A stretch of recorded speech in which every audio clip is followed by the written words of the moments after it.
Hello, welcome to Dev Wednesday. I'm Eric Manganero. Can you do a quick test? Harris, are you there? Sure. Hello. My name is Harris Levine. I am a full stack engineer and a developer in the crypto space. Excellent. Yeah. If you followed us from Fork Block, we've done videos before in the past, and I think today we are going to be exploring YF value. Uh, Harris, when was the first time you heard about it? Not just what happened to it, meaning the I guess somewhat devastating hack that just happened, but um, Yeah, where did you hear of YF value? I think I first heard about the project very recently, probably a couple weeks ago. But like you said, of course, with the the costly news that we heard about a few days ago, it's definitely been bouncing around the crypto space and on Twitter and all that. Now, when you first heard about it, it's like the actual, like, what was it, like year in finance? Did you ever look at that? Yeah, sure. I know a little bit about that. Yeah, what's up? Is that the same thing? I think I It know is they definitely reran. not the same thing, and I think that the word value comes from the literal difference in price. Sure, I hear you. Yeah, as far as urine finance goes, it's pretty. It's one of the top DeFi coins, so I definitely hear it around the news a lot.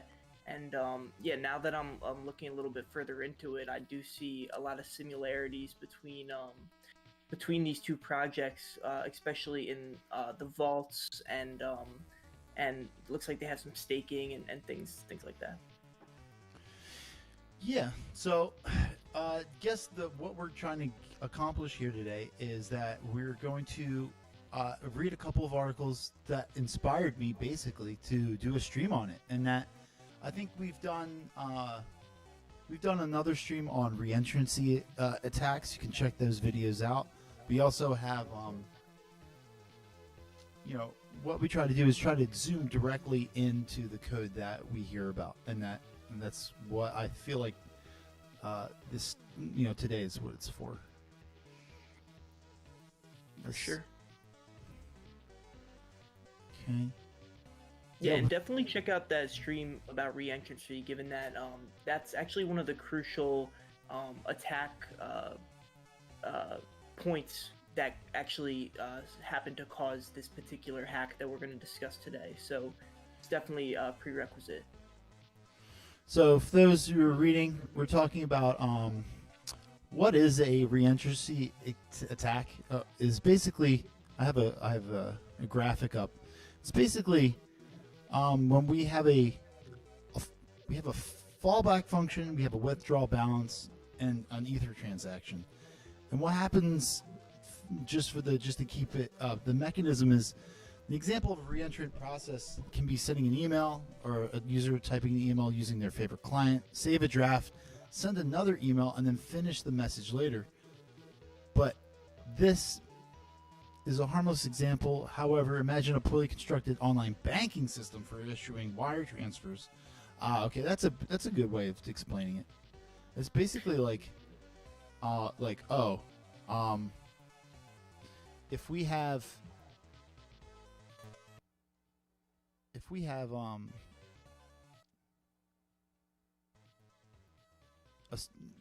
I guess like to make that I guess that I'm trying to think of the best way I to say think this. particularly in the sense of cryptocurrency and the smart contract space, it's really like if there's a function to redeem a certain amount of value, the user could put in a function for $2 and then basically race that function, put in a function for a far greater amount, and have that be processed before the original function goes through.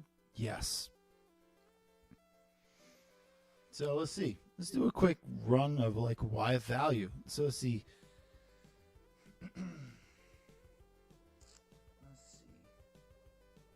The feedback from the community went, let's see, yield farming protocol and even the distributing of the yield farming protocol coins. Wouldn't it be great to have a fully on-chain governance without the need to manually update to prevent it.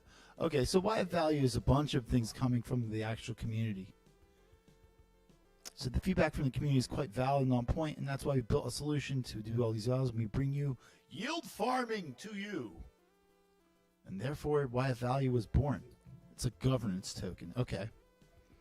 So we have YF.finance as a DeFi yield aggregator. First ever vote on-chain supply inflation rate to enable farmers to vote on-chain, and automatic execution will be made on these votes counted. YF is a stable coins pool, has a stable coins pool which allows small players to join the DeFi farming. The number of users will be like 100x more compared to the other DeFi farming protocols. Let's see, referral and burn on chain to motivate the community who are giving a hand to bringing YFE to the public. And last but not least, this separated elastic supply stable coin USD VF. Interesting. These are great add-on benefits for farmers and the whole ecosystem to the roadmap. We did do a different stream on Uniswap, and basically the idea is that we want to have a liquidity pool that whose action is to mint more of the token. So therefore it is a form of staking, but in this case we are yield farming. Yeah, I think we're just really revisiting a couple of the key terms of DeFi. Like, you look at so many of these DeFi tokens, and they're all doing yield farming. There's lots of on-chain governance and staking, of course. And I think Uniswap is a great example of an automatic market maker, which is the same thing that a lot of other coins are doing, and in particular, Value DeFi, what we're looking at today. It's something that they provide as well. Let's see, YFE tokens are distributed across 11 pools. Let's see, we got USDT, lots of stable coins with 3%. Okay, blah, blah. Balance pool with BAL YFE. There's a YFI pool, a BAT pool, a RenVM pool, KNC. I think I'm echoing a little bit, so maybe mute when I'm speaking on your end. Are you there? Got it. Hopefully we cleared that up. It's fine. I think it's good. I think it's very. Hey Justin. Justin's trying to chime in. He's like, Value DeFi was exploited to drain 7.4 million DAI from its pooled multistable vault. So like the incident was due to a bug in the way that we measure the asset price from the automated market maker based Oracle. The hacker further leaves a message. Do you really know how to flash loan? That's a really good question, I guess. Is that, I think you asked it earlier, correct? Like, I think. Yeah, I think it'll give some good perspective if, as we explain the hack, we can just further explain what a flash loan really is for those that don't know. So what is a flash loan? Let me pull that out. What is a flash loan? Crypto.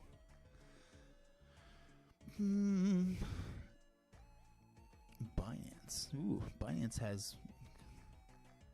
Let's get the TLDR on it. Let's see. Zoo. A loan from strangers that doesn't require the user to sacrifice any of their own money. It's possible on one condition. Individuals must repay the lender the same transaction that issued the funds. That sounds strange, doesn't it? What can you do with a loan that needs to be paid back seconds later? Well, it turns out you can call smart contracts in that same transaction. If you want to make more money on your loan, then you can return the money and pocket the profits in the blink of an eye. So it's something that has been becoming more of a prominent. I've been hearing people asking about flash loans. And really, and I think this is like a clarification of like the language that we use in Ethereum. And for instance, in Ethereum, everything, all the quote-unquote tokens are contracts. So we're starting this new transaction, and we get the ability to call other functions from any transaction. Are you familiar? Oh yeah, for sure. Yeah, so really what's happening here is, let's go back into Yeah, just to touch upon the topic of flash loans, I think that it's something that's unrivaled in the financial space in general. And so with these like emerging DeFi cryptos, you can actually use your money to procure a loan and then make that much more money off whatever investment that you would be taking place in.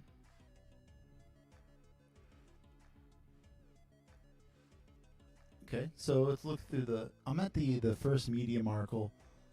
Thanks, shout out to Peck Shield who wrote the article up. Make sure you give him some claps. Let's see. We got it started with the analysis of the transaction of the hash. Okay. Emitted for 46AO 15AO. This hack was initialized from a malicious contract, and it works as follows. Okay. So we took a flash loan of 800k ETH from Aave. And let's zoom in on that. I think that we have the Ethereum. Okay. Where's 800? Let's see if we can look for 800k.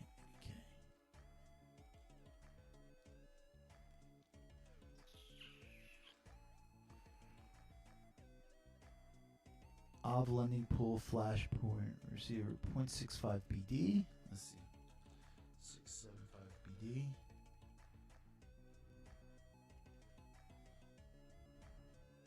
Okay, so if we're looking literally at the transaction, I'm gonna paste it in chat so you can see it. Yeah, and I think another thing we could do is just take a look at the Multistables Vault, which is the malicious code in this case. And I know they just released it like a little over a week ago. So the hacker really capitalized on that vulnerability in a rapid fashion. Okay, I have the code up right now. So we can see pretty standard stuff. We're incorporating interfaces for ERC20, safe math. Do you have the GitHub up? The one that you sent me? Sure, I'm following along.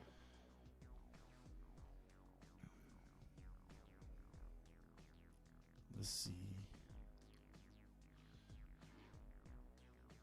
So if you want to talk about the contract, I'll follow along. Sure. To be honest, I am not quite sure in which line the bug occurs.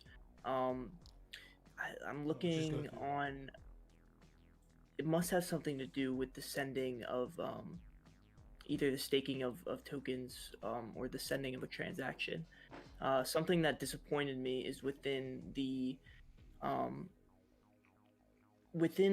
audit, they haven't really showed which particular aspects of the code are vulnerable. Let's check it out. So we got input token, want token. Now, from what I believe is that it comes from the price oracle. There wasn't double checked like as a multi-party oracle.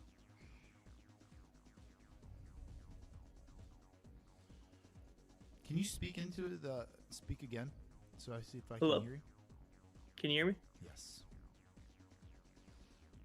Okay, so we're looking at the. Hey Justin, am I echoing still?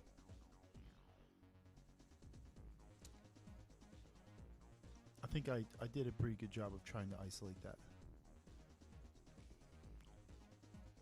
Yeah, I think something I read in one of the articles I was checking out was that they're supposed to have 3 different advantages of the Multistables Vault.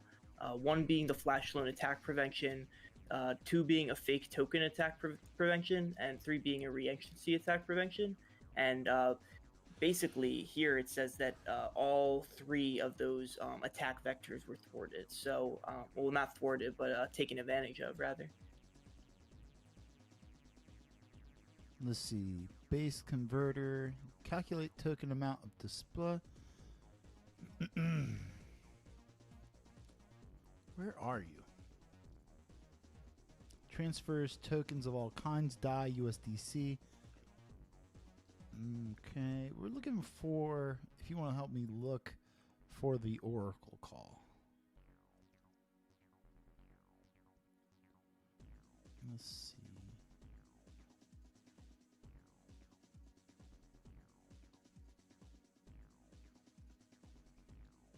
want to say it's in this withdraw for function, but I could be wrong. Governance recover unsupported. Get virtual price. Get price per shell.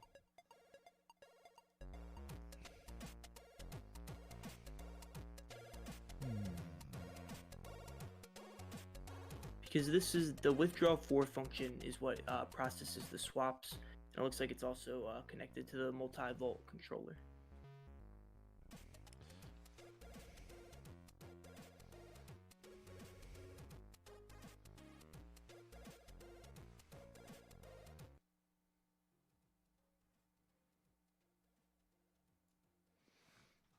Let's see.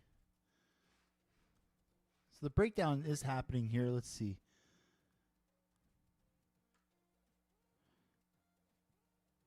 Step 1. Aave flash loan of 80K ETH. Oh boy. Okay. Uniswap V2 from WETH to 116 million DAI. So that's a lot. Oh, okay. Now I can hear myself. There you go. Step 3, swap 80K ETH from Aave to 31 million USDT at Uniswap V2. Yeah, I'm definitely echoing if you can hear me. Hello? All right, great. So, deposit. No, you can definitely still hear me. Are you there? Yeah, no, I'm here. I, of course, don't hear the issues, but... Oh, can you mute? So let's see. Deposit 25 million DAI at Vault DeFi with 24.9 million minted pool tokens to the attacker and 24.956 million. And I guess, like, yeah, when we're talking in the millions, these significant figures are significant. Let's see. 3 new curve under custody of Vault DeFi. Swap 90 million DAI for 90 million USDC at curve. This makes the affected 3 pool imbalanced, causing USDC to be expensive. Swap 31 million USDT to 17.3 USDC at curve. Oh. Wow. Swap 31 USDT at 17.33 million. This further skews the USDC price in the 3 pool. Ah, okay. So if we're looking at price manipulation there at step, like, what is that? Step 10? Holy.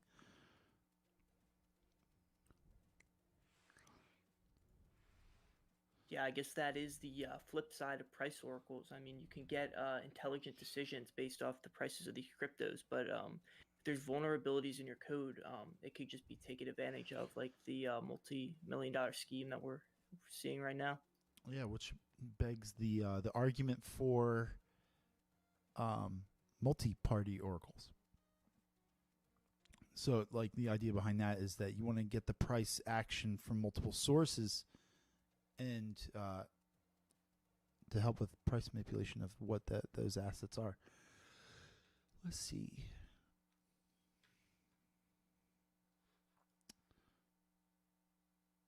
DeFi redemption. After the successful exploitation, the attacker returns 2 million DAI back to the Value DeFi deployer and keeps 5.4 million in DAI of profit. Powerful. The stolen funds are above exploitations are currently held at the wallet OXA7 blah blah. We are actively monitoring the wallet for any movement. I'm not sure what they'll be able to do with that, but maybe where that goes. Yeah, other than the fact of watching their money move all around the ecosystem, there's not too much you can really do, unfortunately. Yeah, I was going to say, like, it's not like you're going to stop it from people taking those dollars. I guess you'll just be able to have a clear path to where that money is, right? Sure, I mean, I guess that's part of the ethos of the whole Ethereum blockchain. It's that everything is pseudonymous, but you can still track the data under the shell, at least to and froms, and so on. So if I can see here, let's see if we can actually see this. And another thing I think which might be useful to mention is that the hacker actually gave back, according to this article, 2 million worth of DAI to the deployer. So I guess that was the deployer contract of Vault Value DeFi. But I also I saw a video that mentioned a nurse like sent a message in the blockchain and said those were all her funds that were stolen, and so she was reimbursed, as well as another young kid who was investing his parents' money. And so he had around I think 50,000 refunded, which is a drop in the bucket of the bounty of the hack. But I thought it was quite odd that the hacker, I guess, had remorse and sent them some of the money back, and just yeah, thought it was worth mentioning. Interesting. The stolen funds. I didn't see anything about that. Let's see. DAI approval, Viper contract, add liquidity. I'm trying to find exactly where that happened. 11046. I don't have the numbers on here.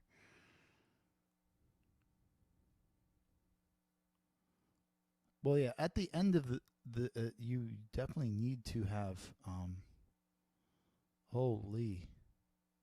And something our producer mentioned as well was that the Value DeFi team has seemed to come up with this compensation plan where they're, I guess, working to get some of the funds back to the users.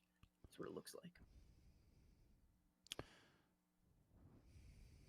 But still, I mean, this will hurt any burgeoning DeFi project in the space. A hack of this magnitude.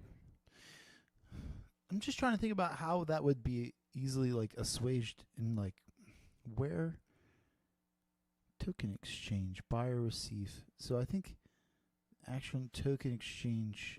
Let's look at the. And I'm looking at this ETH transaction right here, Harris. What that means. Let's see. This is like the entire transaction. You can see, Sure, yeah. yeah, that's the DAI, that's the WETH, that's the UNT, so that's UDT Uniswap. So they're just trying to get DAI, add liquidity, okay. Stable swap 3-pool converter. I think this is where the actual price oracle is happening.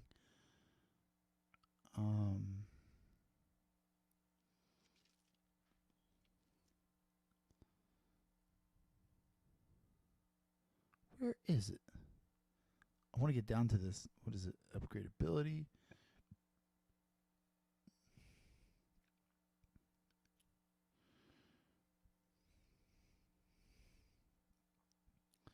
Multistable Vault controller. That's what it's called. This is the Multistable Vault. Is that it? Multivolt. There's the Multivolt controller. Multivolt strategy.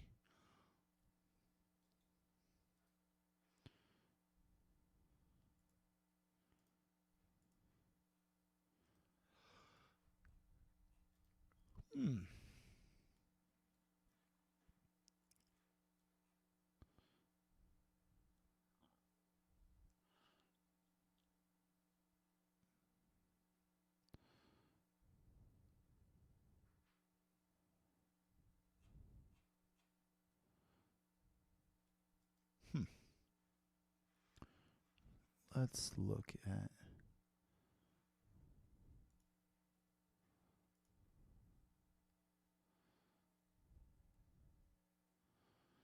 So we have initialize. That's interesting. Check contract, whitelisted contract, blah, blah. Septic contract depositor.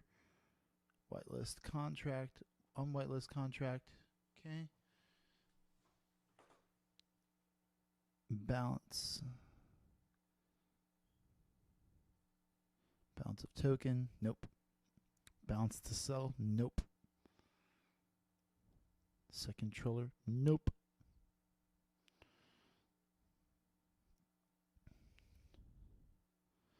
Claim insurance. No. Set input tokens. No. Where we're at. Custom lodging here for how much the vault allows to be borrowed. Sets minimum one hand Small transactions cheap.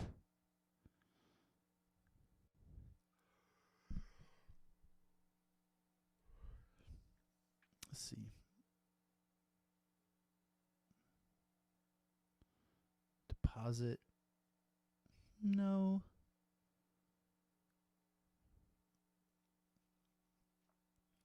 It's a real head scratcher. Let's look at it.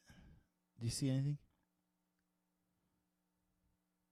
Well, the contract structure is, I mean, there's tons of contracts here to look through. I first was thinking that in the controllers directory, under the multi-state controller, we would find that, what's the function called? It looks like it's called stable swap 3-pool converter. But I haven't been able to find that particular function call thus forth, although the multi-stable 488? vault controller does lie in the controller directory, like I said. Okay, so I think I found it. It's like at 488 on the Multistable Vault. Get virtual price dot multiply get price per share.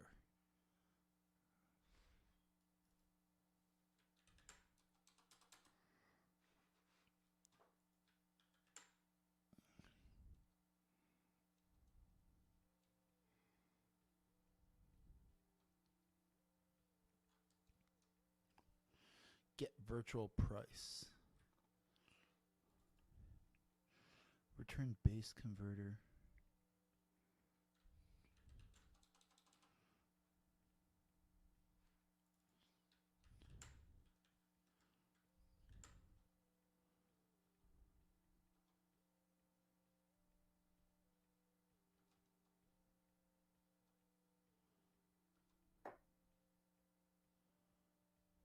You were in multistables vault.sol. Yep.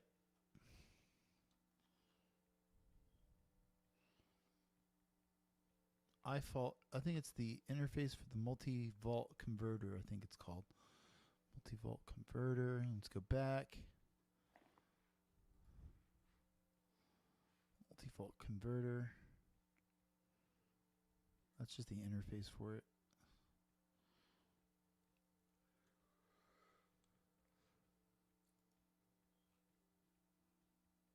So you can see that we have...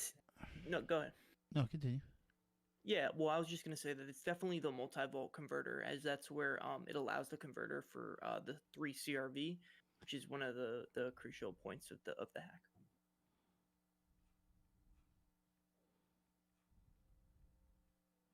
Push all rewards, get reward, blah, blah.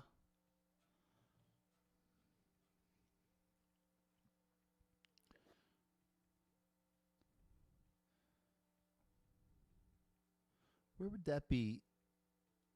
Do you see where it says get price on 488? It says on 488 it says based converter dot get virtual price dot multiply get price per full share and then divide it by 10 to the power of 18. Sure, yeah, this looks like the price oracle aspect of average. Yeah, so it says average dollar value for that. So getting price per share and converting that rate here right before it hits the rebalance for withdrawal 4. They should have had at least 2 more sources for this actual price oracle. Let's see. This is off the dot. Ooh, the audit. Well, yeah, I think that this shout out to everyone who just joined, and thanks for coming to the show. Thanks, shout out to Peck Shield. I thought that was a really informative article, and it was really informative for me to see how the transaction works on a granular level. Absolutely, and yeah, I guess to all those that suffered from the loss of funds from this hack, it just makes you more resilient to the space in general, and knowing that even in a deterministic environment, mistakes and hacks can still happen. For sure. Thanks, Harris, for coming through. And Yeah, thanks for having me. yeah, are you trying to have your own day or stream here? Yeah, for sure. I'm definitely trying to take a more prominent role on the video media side of things. So yeah, I guess you guys can look out next week for another stream on a crypto topic. Great. Anything you have in mind? I don't know. I've been really interested in community type tokens lately. I know there's this one artist, Rack. He's a musician, and he distributes his coins to be redeemed for actual physical artwork at a later point. So I might go over those kind of things in the space. I'm not quite sure. Yeah, that's kind of like the flavor that he's going to roll with, and it's going to be cool. But thank you for everyone who showed up, and shout out to YF Value. Thank you, Harris. Thank you. All right.